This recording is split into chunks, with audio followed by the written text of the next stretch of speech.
অনেক। হুম। আমরা তো এখানে পাহাড়ে ঘুরতে আসি, হ্যাঁ। ও। তো পাহাড়ের দৃশ্যটি তো অনেক সুন্দর। ও। এখন তো এখন তো আমরা একটা পাহাড় উপর দাঁড়িয়ে আছি, এখানে হেলিকপ্টার নামে। তো হেলিকপ্টার বোঝানোর জন্য এখানে এস দেওয়া আছে, এখানে এস। এখানে হেলিকপ্টার সবসময় নামে, প্রায় 2-3 দিন পর পর এখানে হেলিকপ্টার আসে। এটা তো আর্মি ক্যাম্প। হ্যাঁ, আর্মি ক্যাম্প আছে ওইদিকে। সর্ব উত্তরে আমরা আর্মির ক্যাম্পটা দেখতে পাইতেছি। আর্মি ক্যাম্পটার মধ্যে পুলিশে গার্ড দেয় রাত্রে প্রায় আর্মি ক্যাম্পে পুলিশে গার্ড দেবে। আর্মিরা গার্ড দেয় রাত্রে প্রায় 8টা থেকে ভোর 4টা পর্যন্ত গার্ড রাস্তায় চলে। আমরা এখন অনেক উপরে আছি, এখন আমরা নিচে রাস্তা দেখাবো। আমরা এখন অনেক উপরে একটা টিলার মধ্যে আছি। টিলাটা প্রায় বিল্ডিং এর সাথে তুলনা করলে প্রায় 10 থেকে 12 তলা পর্যন্ত হতে পারে। তো এখন টিলাটার স্তর, এখানে একটা রাস্তা আছে, রাস্তার দৃশ্যটা খুব সুন্দর দেখা যাচ্ছে। তো আমরা এখন দক্ষিণে যাচ্ছি। সেখান থেকে টিলা ক্রমান্বয়ে উপর থেকে নিচে ঢালুতে পড়ে রয়েছে এখন। আর আমরা এখন প্রায় সর্বনিম্ন স্তরের দিকে নেমে যাচ্ছি।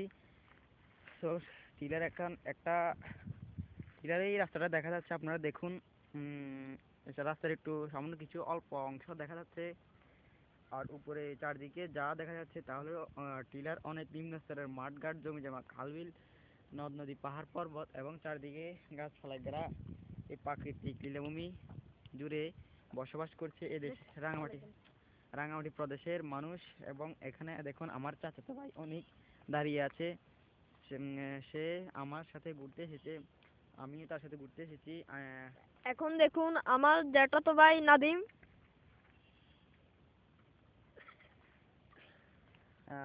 এখানে ফুল ফল, পশু পাখি,